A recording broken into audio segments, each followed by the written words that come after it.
안녕하세요. 오늘 저희는 여러분께서 보내주신 자료들을 보면서 요즘 중동 긴장의 중심이죠. 특히 이란의 역할, 그리고 그 아주 깊은 역사적 배경을 좀 파헤쳐 볼까 합니다. 네, 반갑습니다. 이란과 미국 또 이스라엘의 관계, 이게 왜 이렇게 복잡하게 얽혔는지 그 뿌리를 한번 따라가 보겠습니다. 맞아요.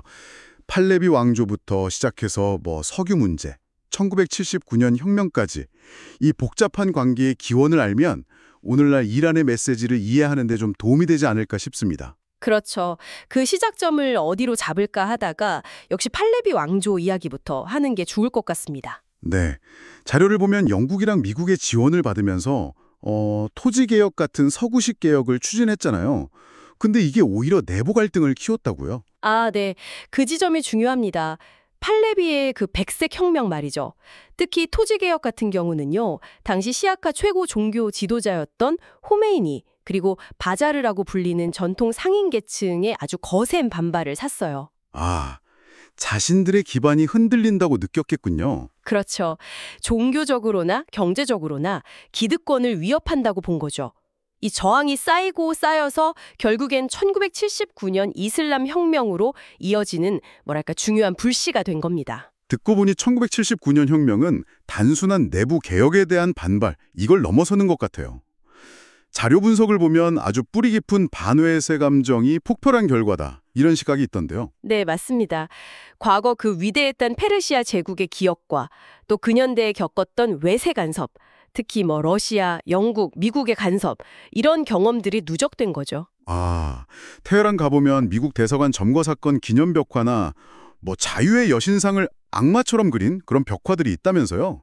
금요 예배 끝나고 반미 시위하는 모습도 그렇고요. 네, 그런 상징들이 많죠. 19세기의 러시아랑 영국 사이에서 거의 반식민지 상태를 경험했고 20세기 초에 입헌혁명 시도도 외세 때문에 결국 좌절됐거든요. 그런 역사가 있었군요. 네, 그러니까 외세가 우리 발전을 가로막는다. 이런 인식이 아주 깊게 자리 잡게 된 거예요. 팔레비 왕조가 서구의 꼭두각시처럼 비춰진 것도 이런 역사적 맥락과 무관하지 않죠. 여러 외세 개입이 있었지만 저는 특히 1953년 사건이 정말 결정적이지 않았나 싶어요. 그 모사데크 총리. 맞습니다. 모사데크 총리의 석유 국유화 조치. 네.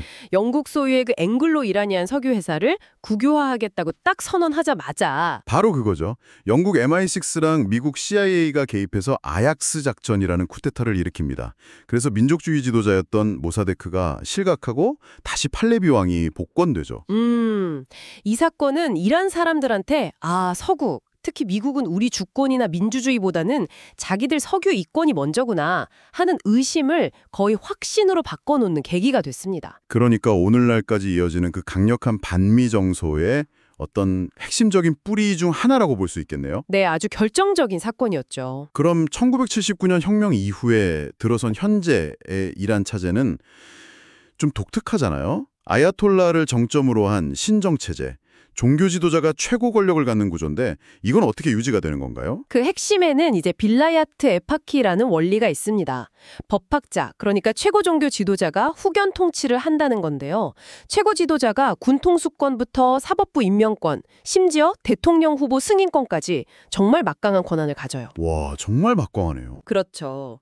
여기에 이슬람 율법 해석 권한, 그리고 아주 강력한 군사 조직인 혁명수비대, IRGC, 이 두 가지가 체제를 떠받치는 양대축이라고 보시면 됩니다. 특히 혁명수비대는 정권의 이념과 안보를 직접 수호하는 핵심 세력이죠. 그렇군요. 그래서 경제 제재 같은 걸로 내부 불만이 커질 때마다 오히려 반미 반서방 구호를 외치면서 내부 결속을 다지고 정권의 정당성을 확보하려는 경향을 보입니다. 그런 내부 구조와 또 역사적 경험 때문에 이란이 헤즈볼라나 하마스 같은 역외 대리 세력들을 적극 지원하게 되는 거군요. 네, 그런 분석이 지배적입니다.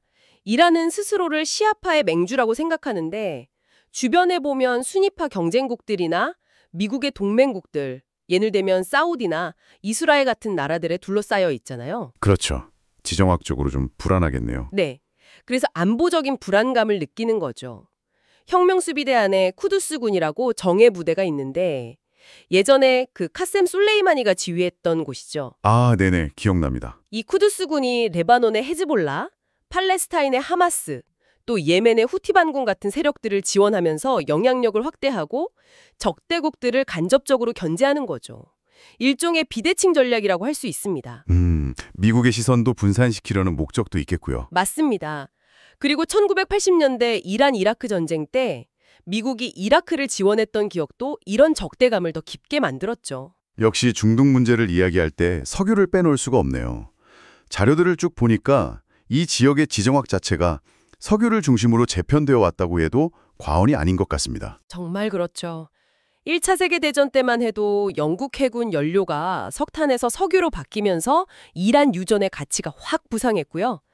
2차 대전 후에는 이제 미국이 본격적으로 중동에 개입하기 시작하죠. 아, 그때부터군요. 네, 영국과 석유 이권을 나누고 특히 사우디아라비아와는 안보 제공, 대석유 공급 보장 이런 식의 동맹을 맺습니다. 그리고 달러로만 석유를 결제하게 하는 이른바 페트로달러 태제도 이때 구축됐고요.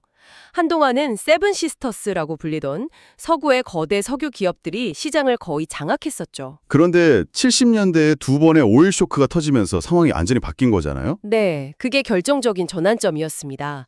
오페크, 그러니까 석유 수출국 기구가 힘을 키우기 시작했고요.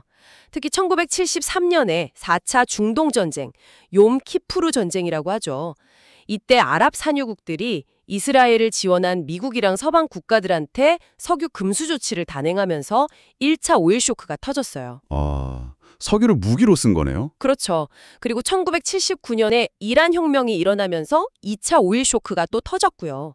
이 두 번의 쇼크를 겪으면서 산유국들이 석유를 정치적 무기로 쓸 수 있구나 이걸 깨닫고 국제 무대에서 목소리를 내기 시작한 겁니다.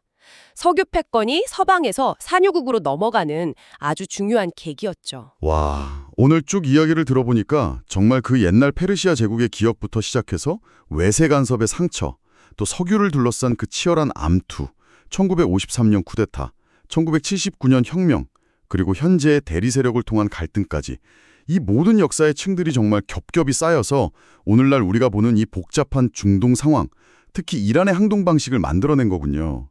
이 흐름을 이해하는 게 정말 중요하겠다는 생각이 듭니다. 네, 맞습니다. 마지막으로 여러분께 이 점을 한번 생각해 보시라고 말씀드리고 싶어요. 자료들에서 계속 봤듯이 과거 강대국들이 자신들의 단기적인 이익을 위해서 했던 개입들이 종종 의도치 않은 반작용을 낳았잖아요. 그게 수십 년 동안 영향을 미치는 아주 깊은 불신과 갈등의 씨앗을 뿌린 경우가 많았습니다. 그렇죠. 그러니까 지금 중동에서 벌어지고 있는 여러 사건들을 보실 때 오늘날 행해지는 이런저런 선택과 개입들이 이 복잡하게 얽힌 지역의 미래에 또 어떤 예상치 못한 파장을 가져올 수 있을까? 그 장기적인 함의를 한번 함께 고민해 보시는 것도 의미 있지 않을까 싶습니다. 역사의 무게가 여전히 아주 강력하게 작용하는 곳이니까요.